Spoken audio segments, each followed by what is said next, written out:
ಫ್ಲಿಪ್ಕಾರ್ಟ್ನಲ್ಲಿ ತರಿಸಿದ್ದು ನಿಮಗೂ ಬೇಕಾ? ಬೇಗ ಬನ್ನಿ ಅನ್ಬಾಕ್ಸ್ ಮಾಡೋಣ. Welcome to my blog. ಎಲ್ಲರೂ ಹೇಗಿದ್ದೀರಾ, ಚೆನ್ನಾಗಿದ್ದೀರಾ ಅಂತ ಅಂದ್ಕೊಳ್ತಾ ಇದ್ದೀನಿ. ಬನ್ನಿ ನಾನು ಫ್ಲಿಪ್ಕಾರ್ಟಿಂದ ತರಿಸಿರೋವಂಥ ಒಂದು ಪ್ರಾಡಕ್ಟ್ನ ಅನ್ಬಾಕ್ಸ್ ಮಾಡೋಣ.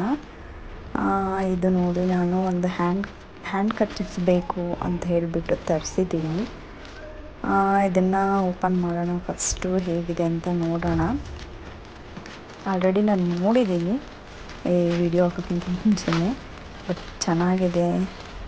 ಅನ್ಬಾಕ್ಸ್ ಮಾಡಿ ನೋಡಿದ ಮೇಲೆ ಗೊತ್ತಾಗಿದ್ದು, ಬಟ್ ತುಂಬಾ ಚೆನ್ನಾಗಿದೆ ಅಂತ. ತುಂಬ ಸಾಫ್ಟಾಗಿರುತ್ತೆ. ನಾನೊಂದು 2-3 ಸತಿ ಇದನ್ನು ಯೂಸ್ ಮಾಡಿ ವಾಶ್ ಮಾಡಿ ನೋಡಿದ ಮೇಲೆ ವಿಡಿಯೋ ಹಾಕೋಣ ಅಂತ ಹೇಳಿಬಿಟ್ಟು, ಬ್ಲಾಗ್ ಮಾಡೋಣ ಅಂತ ಹೇಳಿಬಿಟ್ಟು ನಾನು ಮಾಡ್ತಾ ಇರೋದು.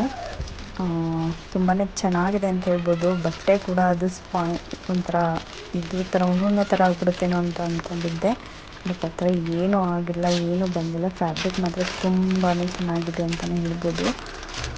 99 ರುಪೀಸ್ ಕೊಟ್ಟೆ ಅಂದರೆ ನೀವು ನಂಬ್ತೀರಾ? 99 ರುಪೀಸ್ಗೆ ಕೊಟ್ಬಿಟ್ಟು ತೊಗೊಂಡಿದ್ದೀನಿ ನಾನು, ಆರ್ಡ್ರ್ ಮಾಡಿ ತರಿಸ್ಕೊಂಡಿದ್ದು. ಬಟ್ ಇವಾಗ ಎಷ್ಟಾಗಿದೆಯೋ ಗೊತ್ತಿಲ್ಲ ನನಗೆ. ಅದು ಒಂದು ಟೈಮ್ ಇದ್ದಂಗೆ ಒಂದು ಟೈಮ್ ಇರೋಲ್ಲ ಅಮೌಂಟು. ಫ್ಲಿಪ್ಕಾರ್ಟಲ್ಲೇ ಆಗಿರ್ಬೋದು, ಯಾವುದೇ ಒಂದು ಆನ್ಲೈನ್ ಪ್ರಾಡಕ್ಟಲ್ಲಿ ಒಂದು ಐಟಮ್ ತೊಗೊಂಡ್ಮೇಲೆ ನೆಕ್ಸ್ಟ್ ಅದೇ ರೇಟ್ ಇರುತ್ತೆ ಅಂತ ಹೇಳೋಕ್ಕಾಗಲ್ಲ ನಾವು. ಬಟ್ ಚೆನ್ನಾಗಿದೆ, ನೀವೇ ನೋಡ್ತಾ ಇದ್ದೀರಾ. ಓಪನ್ ಮಾಡಿದ್ದೀನಿ, ಕರ್ಚಿಪ್ನೆಲ್ಲ ಓಪನ್ ಮಾಡಿ ಒಂದೊಂದೇ ತೋರಿಸ್ತಾ ಇದ್ದೀನಿ. ನನ್ನ ಮಗಳು ಬೇರೆ ಹಿಂಸೆ ಕೊಡ್ತಾ ಇದ್ಲು, ವೀಡಿಯೋ ಮಾಡೋಕ್ಕೆ ಬಿಡ್ತಾ ಇರಲಿಲ್ಲ. ಬಟ್ ಬೇಗ ವೀಡಿಯೋ ಮಾಡಿಬಿಡೋಣ ಅಂದ್ಬಿಟ್ಟು ಮಾಡಿದೆ. ತುಂಬಾ ಚೆನ್ನಾಗಿದೆ. ನನಗೆ ಒಂದು 7 ತಿಂಗಳು ಪಾಪು ಇದೆ, ಹಾಗೆ 5 ವರ್ಷದ ಮಗಳು ಇದ್ದಾಳೆ. ಇಬ್ಬರಿಗೂ ಯೂಸ್ ಆಗುತ್ತೆ ಅಂತ ತರಿಸಿದ್ದು.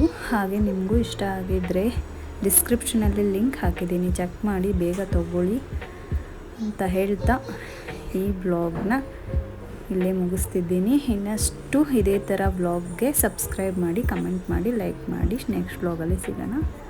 ಬಾಯ್.